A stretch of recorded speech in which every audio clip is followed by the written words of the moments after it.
नमस्कार दोस्तों, मैं सिद्धांत। ओलंपिक स्टडी में आपका बहुत बहुत स्वागत है। दोस्तों, कैसे आप सभी लोग? काफ़ी टाइम के बाद में आज अगेन कंटेंट पे वीडियो यानी कि ग्रामीण प्लस यूपी स्पेशल पे वीडियो में ला रहा हूँ, क्योंकि रिक्वेस्ट पे रिक्वेस्ट, कमेंट सेक्शन में रिक्वेस्ट, जिन लोगों ने पेड पीडीएफ परचेज किया है उनको तो मैं रेगुलर जो मैं पीडीएफ बना चुका हूँ, जो मैंने अभी तक अपलोड नहीं किया है यूट्यूब पे, उनको तो मैं प्रोवाइड करा रहा हूँ। लेकिन वो भी कह रहे हैं कि सर जी आपके मुँह से वीडियो सुनना है, आप कंटेंट बनाइए प्लस एक्सप्लेन कीजिए। तो आज शुरू करते हैं और आगे ये सतत चलता रहेगा। बहुत होगा तो एक दिन का गैप हो जाएगा, अदरवाइज कोई ना कोई वीडियो आपको अब आने वाले समय में लगातार मिलते रहेंगे। ठीक है, देखिए उत्तर प्रदेश की अनुसूचित जनजातियां आज हम एक्सप्लेन करने वाले हैं, आप लोग ध्यान से पढ़िएगा। कुल अनुसूचित जनजातियों की संख्या है इतनी। अब कितनी है आप लोग इकाई दहाई सैकड़ा हज़ार कर लीजिए, मैं परसेंटेज बता दे रहा हूँ। 0.6% कुल जातियों की क्या मैंने बोला, कुल अनुसूचित जातियों की परसेंटेज है, समझ लीजिए। ठीक है, देखिए पहले पॉइंट पे ही अटक गया, बताओ आगे पता नहीं क्या होगा। कुल जातियों का 0.6% आपका अनुसूचित जनजातियां हैं उत्तर प्रदेश में। बस इतना कहने का तात्पर्य है, मतलब है ये परसेंटेज टर्म इंपॉर्टेंट है दोस्तों, ध्यान देना। ये 0.6 आपके दिमाग में घुसा होना चाहिए, 0.6 ये परसेंटेज इंपॉर्टेंट है। ठीक है, बाकी आप ये नंबर्स पढ़ ले रहे हैं मोबाइल नंबर गर्लफ्रेंड का समझ के, तो बहुत अच्छी बात है। अगला पॉइंट देखिए दोस्तों, सबसे अधिक एसटी वाले जिले कौन से हैं? तो सबसे अधिक एसटी वाले जिले आपके हैं सोनभद्र और बलिया। सोनभद्र और बलिया में सबसे ज़्यादा एसटी रहते हैं। अगला पॉइंट है सबसे कम कहाँ रहते हैं? तो भैया बागपत में रहते हैं। अब इसके बाद में क्या है आप लोग समझ लीजिए, बार बार एक्सप्लेन नहीं करूँगा।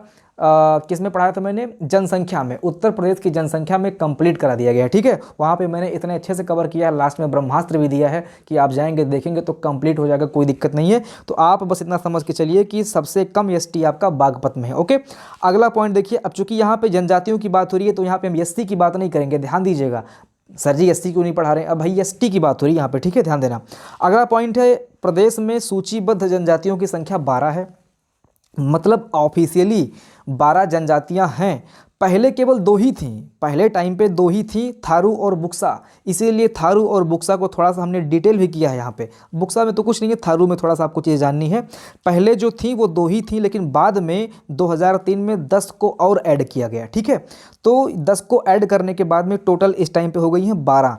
टोटल 12 जनजातियां उत्तर प्रदेश में निवास करती हैं, जिसमें थारू और बुक्सा बहुत ही महत्वपूर्ण है। बार बार इस पे क्वेश्चन पूछा जाता है, थारू बुक्सा थारू बुक्सा। ठीक है, तो आप थारू बुक्सा को रट डालिएगा। थारू क्या है पढ़ते हैं, फिर बुक्सा क्या है इसको देख लेते हैं। थारू आपका जो है ये जनजाति है, शेड्यूल्ड ट्राइब्स हैं, और ये रहती कहाँ पे हैं? तो आपका महाराजगंज, सिद्धार्थनगर, श्रावस्ती, बहराइच, लखीमपुर में रहती हैं। ये इनका निवास स्थान जिला है। ठीक है, अब ये क्वेश्चन पूछ लेता है कि ये किस वंश से बिलोंग करती हैं? तो ये आपका किरात वंश से बिलोंग करती हैं। ठीक है, किस वंश से? किस वंश से? किरात वंश से। अगला पॉइंट है, ये चावल द्वारा निर्मित जाड़ मदिरा बनाते हैं। चावल द्वारा निर्मित मदिरा कौन बनाता है? तो थारू जनजाति बनाती है। जाड़ मदिरा किसके द्वारा निर्मित किया जाता है? तो थारू जनजाति के द्वारा निर्मित किया जाता है। क्वेश्चन ऐसे ऐसे घुमाएगा, आपको ऐसे ऐसे लगाना है। अगला पॉइंट है, बजहर त्यौहार मनाते हैं। बजहर त्यौहार कौन मनाता है? थारू। ठीक है, तो थारू बोले तो थाली, और थाली बजाते हैं लोग, यानी कि बजहर आप इसे कोरिलेट भी कर सकते हो कि थाली बजाते हैं। क्या थाली बजाते हैं, थाली बजाते हैं। ठीक है, कुछ ऐसे। अब ये देखिए जो कि बहुत ही महत्वपूर्ण क्वेश्चन है, इसके बिना तो शायद कंप्लीट ही नहीं होगा चैप्टर। इस चैप्टर में बस 2 ही 3 चीज़ें ही हैं। ये आप ये देखिए, ये जो क्या नाम है, दीपावली। दीपावली को ये लोग शोक पर्व के रूप में बनाते हैं, मतलब पूरे भारत में दीपावली हर्षोल्लास का त्यौहार है। अभी हम लोगों ने दीपावली सेलिब्रेट किया है, लेकिन ये भाई साहब लोग दीपावली को शोक पर्व के रूप में मनाते हैं। ठीक है, इसको रोटी बोलते हैं। हमारे यहाँ ग्रामीण में भी, ग्रामीण क्षेत्रों में भी जब कोई मर जाता है तो उसका जो क्रियाक्रम होता है, श्राद्ध नहीं, क्रियाक्रम जो होता है उसको रोटी शायद बोलते हैं। ठीक है, तो ये दीपावली को रोटी एज अ रोटी पर्व क्या मतलब शोक दिवस मनाते हैं। अगला पॉइंट है बुक्सा। बुक्सा का जो निवास जिला है दोस्तों ये बिजनौर है। ठीक है, बिजनौर है, आगरा है, ये दोनों ध्यान देना। बिजनौर पूछता है, वैसे आगरा कम पूछता है, लेकिन बिजनौर ध्यान देना, बिजनौर फॉर बुक्सा। ये प्रमुख जनजातियां और जिला यहाँ पे कुछ लिखा गया है, ये आप ध्यान दीजिए, इसको आप बस रट डालिए। इसको चार्ट के फॉर्म में आपको पढ़ना है कि ये जो प्रमुख जनजातियां हैं, गोड़ धुरिया नामक। ठीक है, ये जो जनजातियां हैं ये आपका महाराजगंज, बस्ती, गोरखपुर, देवरिया, मऊ, आजमगढ़, बलिया, इसमें निवास करती हैं। ये कौन सी जनजातियां हैं? गोड़ धुरिया, नायक, ओझा, ये 3-4 जनजातियां हैं जो कि इस जिले में बिलोंग करती हैं। अगला है आपका खरवार या फिर खैरवार। क्या भाई, खरवार या फिर खैरवार, ये आपका देवरिया और बलिया में निवास करती हैं, गाजीपुर में निवास करती हैं। सहारिया जनजाति ललितपुर में निवास करती है। अब ये सहारिया पढ़ लेना क्योंकि ललितपुर अकेला है यहाँ पे, तो ये पूछ सकता है। जिसमें 10 जिले होंगे उस वो नहीं पूछेगा, या पूछ लेगा तो वही जो पहला वाला होगा वो माना जाएगा। लेकिन ये जो सिंगल जिला वाला है ललितपुर तो सहारिया, दोनों जैसे एक जैसा लग भी रहा है। इस पे भी छोटी की मात्रा है, इस पे भी छोटी की मात्रा है, तो सहारिया ललितपुर। ठीक है, अगला देखिए ये है बैगा।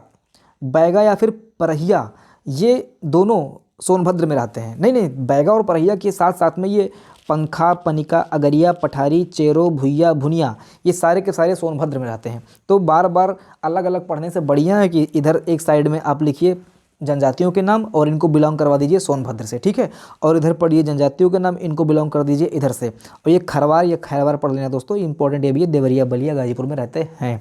अब देखिए कुछ क्वेश्चन जो पूछता है एग्जाम में, शायद आपको नहीं दिखेगा, 100% नहीं दिखेगा। देखिए मुझे दिख रहा है, मैं आपको बता दे रहा हूँ, आप लोग सुन लीजिएगा। वही है जो स्टार्टिंग में मैंने बताया था कि सर्वाधिक एसटी वाला जिला कहाँ पे है, सोनभद्र में है। ये क्वेश्चन पूछा गया है। अब जो पूछे गए क्वेश्चन वही बता रहा हूँ, सर्वाधिक एसटी वाला जिला कौन सा है, सोनभद्र है, पूछा गया है।